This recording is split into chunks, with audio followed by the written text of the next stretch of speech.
ভিডিওটা অনেক যুগ আগেকার। এডিট করার চক্করে আমার একদম পোস্টই করা হচ্ছে না।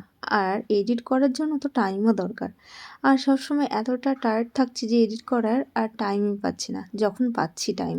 তো যাই হোক এখন টাইম একটু পেলাম আর তাও আমি শুয়ে, শুয়ে এডিট করছি আর আমার দু চোখে একদম ঘুম। মনে হচ্ছে চোখগুলো টেনে নিচ্ছে কিন্তু তাও ভাবলাম এডিটটা আজকে করেই ছাড়বো। কারণ টাইম আমি অ্যাডজাস্ট একদমই করতে পারছি না। আসলে আরও শীতের বেলাটা যেহেতু চলে এসছে কীরকম তাড়াতাড়ি যেন টাইমগুলো চলে যাচ্ছে। তো অনেক দিন পর আজকে আমি আমার একটা ফ্রেন্ডের সঙ্গে দেখা করতে আসলাম। অনেকেই হয়তো চিনবেন কারণ আগেও আমার ভিডিওতে দেখেছেন কিন্তু তাও ২ বছর পর ওর সঙ্গে আমার আজকে দেখা। আর ওর বাড়ি হচ্ছে পায়রাডাঙ্গায়। ওরা এখানে এসছে ঘুরতে একজনের বাড়িতে। তো আমাকে বলেছিল আগে থেকে তারপর বললাম যে, "ঠিক আছে কোথায় ঘুরতে আসবি বলবি আমি তাহলে সেখানে যাব। আর আসার সময় আমাদের বাড়িতে আসবি।" তো যাই হোক ওরা বলল যে আমরা যাব হচ্ছে ইকো পার্কে ঘুরতে। তো ইকো পার্কে মানে যে একটা চিড়িয়াখানা হয়েছে যেটার নাম হচ্ছে হরিণালয়। এটা ৬ নম্বর গেটে। তো এটাতে কখনো আসা হয়নি। এই ১ম এসেছি কিন্তু সামনে দিয়ে বারবার যাই আর ভাবতাম একটু ঠান্ডাটা পড়ুক তারপরে ঢুকবো। গরমের মধ্যে তো ভালোই লাগে না। তো আসলাম আর এসে এই যে দেখা শুরু করে দিয়েছি এটা ওটা। আর সত্যি কথা বলতে চিড়িয়াখানা আমার একদমই ভাল লাগে না। মানে আমার কেন জানি না বোরিং লাগে। বাচ্চাদের জন্য ঠিক আছে। আমার পশু পাখি নিয়ে অতটা ইন্টারেস্ট নেই। যাই হোক সবার সঙ্গে অনেকদিন পর দেখা হলো সেটাই অনেকটা আনন্দের। আর মিঠিকেও ২ বছর পরে দেখছি। আর প্রিয়াঙ্কাকেও তো ২ বছর পর দেখছি, জিজুকেও সবাইকে ২ বছর পরে দেখছি। আজকে দেখে বেশ ভালোই লাগছে। অনেক গল্প থাকে কিন্তু ঘুরতে বেরিয়েছি যেহেতু সেইজন্য তো আর অতটা গল্প করা যায় না। তো বাড়িতে গিয়ে সবাই একসঙ্গে গল্প করব। ছোট্ট একদম ছোট্ট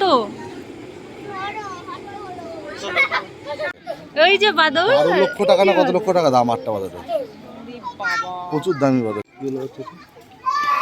দৌড়াদৌড়ি করছে।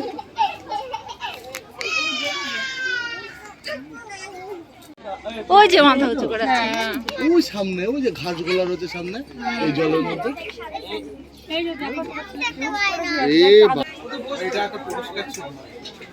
এগুলো সব নতুন রেডি করছে। এই হরিণটার নাম চিতল হরিণ। সারা আসতে ওই যে উপরে দড়ির উপরে দেখছিস?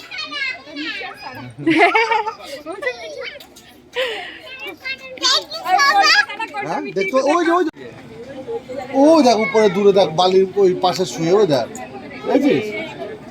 ওই যে জলের নাম ওই যে দূরে থাক ওই দূরে চল আর কি দেখবো ও দেখিনি জিরাফটা দেখে চলে যা এই যাস না রে যাস না দেখে দেখে দেখে দেখে এই দেখো কতটা লম্বা গলাটা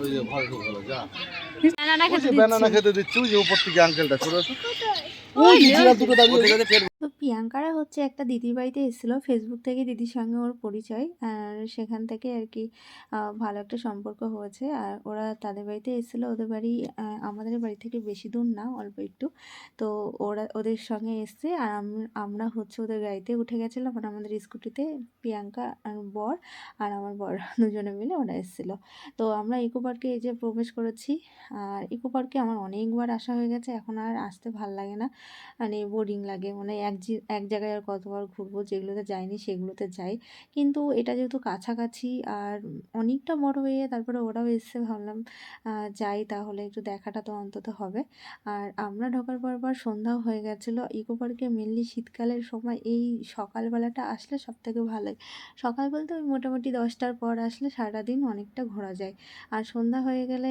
ভালো লাগে খারাপ লাগে না লাইটগুলো মানে যেগুলো ঝর্ণা টর্না সেই সবগুলো বেশ ভালো দেখা যায় কিন্তু দিনের বেলায় যেন বেশি সুন্দর লাগে আর এখানে বাচ্চাদেরও মানে খেলার হচ্ছে অনেকটা বড় এরিয়া যেটা একটা দিনে ঘুরে শেষ করা যায় না আর এই জায়গাটার নাম আমি ঠিক বলতে পারছি না ইকো পার্কের মধ্যে এটা কি যেন একটা করেছে বেশ সুন্দর একদম একটা স্পট টাইপের আছে আর দুই পাশে এরকম মানে ঝর্ণা টাইপের হয়ে আর কি কালারিং লাইট দেওয়া আছে বেশ সুন্দর লাগছিল দেখতে ৭টা যে আশ্চর্য মানে প্লেস রয়েছে সেগুলো আর কি দেখা হয়েছে এগুলোও অনেকবার দেখা হয়েছে এর মধ্যে তাজমহল আছে পিরামিড আছে তারপর আরও কী কী আমি এই মুহূর্তে মানে নামগুলো বলতে পারছি না তো তাজমহলের উপরে আমরা ঘুরে আসলাম, আর তাজমহলের সামনে এরকম ঝর্ণা আছে, আর এটাকে কি যেন চীনের প্রাচীর বলে মনে হয়।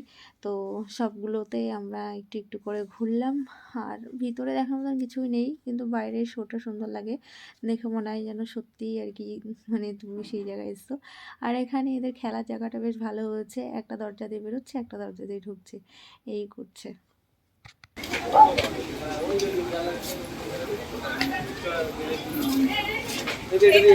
আমার মুখে হাত দেয় না শোনা, এই জুতোতে হাত দেয় না।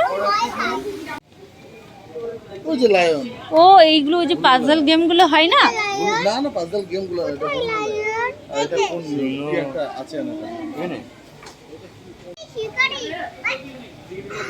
বলি খেলবি এই এবার কিন্তু যাবি কিন্তু হ্যাঁ আমি বলে দেবো ওই দিন ছুটি নিবি চলো তাহলে বাইরে मन नील कलर का है ये क्या गाइस दोनों कलर তো এখন বাজে হচ্ছে ওই 7:30 মতন। আমরা তো পুরোটা ঘুরিনি, অল্প একটু ঘুরেছি। আর ওরা সবাই বাড়িতে চলে যাবে বলছিল, তো বললাম আমাদের বাড়ির কাছে এসছো যখন, তাহলে আমাদের বাড়িতে একটু সবাই ঘুরে ঘুরে আসবে। আর প্রিয়াঙ্কারা তো থাকবে। আমাদের বাড়ি এখান থেকে ইকো পার্ক থেকে ওই 15 মিনিট মতন লাগে, 15 মিনিট একদমই কাছে। তো সবাই আসলো, আর আমি সবার জন্য একটু কফি বানাচ্ছি। ঘরে দুধ ছিলই, আর একটু এর মধ্যে গুঁড়ো দিয়ে মিশিয়ে নেবো, তাহলে কি কফিটা খেতে খুব ভালো হয়। গুঁড়ো দুধটা চা কফি খুব ভালো হয় খেতে। আর একটু ক্যামেরা প্রিয়াঙ্কাকে বলেছিলাম একটু ভিডিও করতে, একটু করে দিচ্ছিল। আর ওদিকে শেখর ওরা গেছে হচ্ছে বাজারে, বললাম যে কিছু স্ন্যাক্স আনতে কফির সঙ্গে, যাতে মানে সবাইকে একটু সার্ভ করতে পারি। আর রাতে রান্নাবান্না করব আগে, ওরা যেহেতু কেউ থাকবে না, সবাই চলে যাবে, তাই ওদের জন্য একটু স্ন্যাক্স আর একটু কফির ব্যবস্থা করেছি।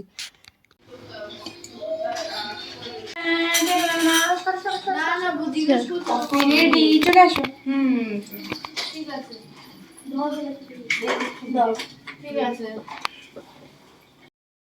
পকোড়া দাও কি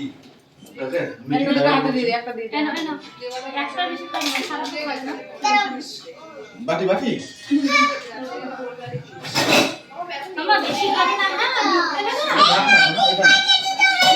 চিকেন পপকর্ন।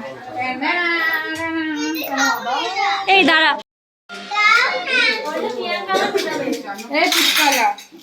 ডাক ডাক ওই খেলনা বাটি ওরে ভগবান এই ওকে আর সস দিস না, পেটে ব্যথা করলে তখন সামলানো মুশকিল। নেই আর ওটা সস না ওটা আটা তোমাকে আমি অন্য কিছু দেবো, স্পেশাল কিছু দেবো, সস না, সস না। শোনো, পেটে ব্যথা করলে কে কষ্ট করে? না না, তুলে নাও। জল দিয়ে খাবে সবাই।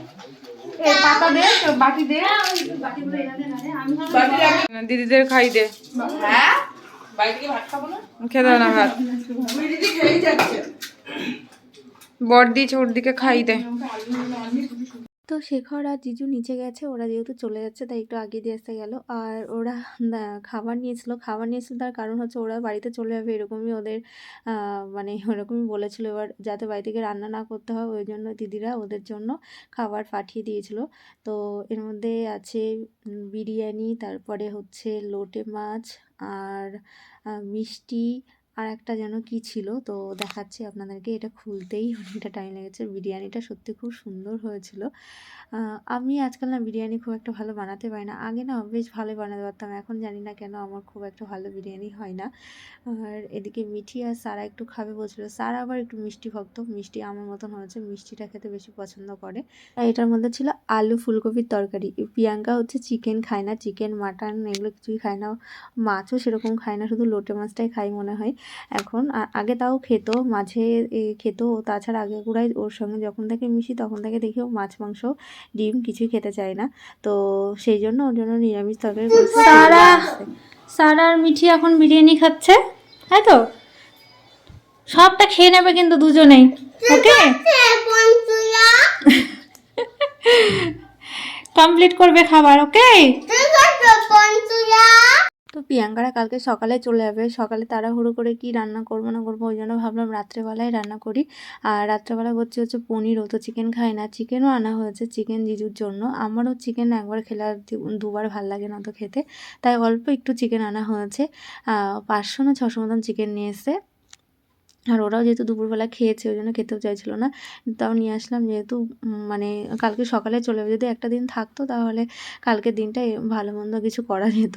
তা রাত্রেবেলা যতটা পারলাম করলাম। আর দাদাকেও একটু ডেকেছিলাম, বৌদি তো বাড়িতে নেই, দাদাকে কবে থেকে ডাকছি দাদা আসছেই না।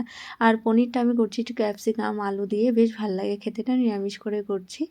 আর পনিরটা আমি রান্না করার সময় একটু ভেজে তারপরে গরম জলে ভিজিয়ে রাখি, এতে করে না খুব সফট হয়। এদিকে সারা মিঠি খেলা করছে, দাদা চলেও এসছে।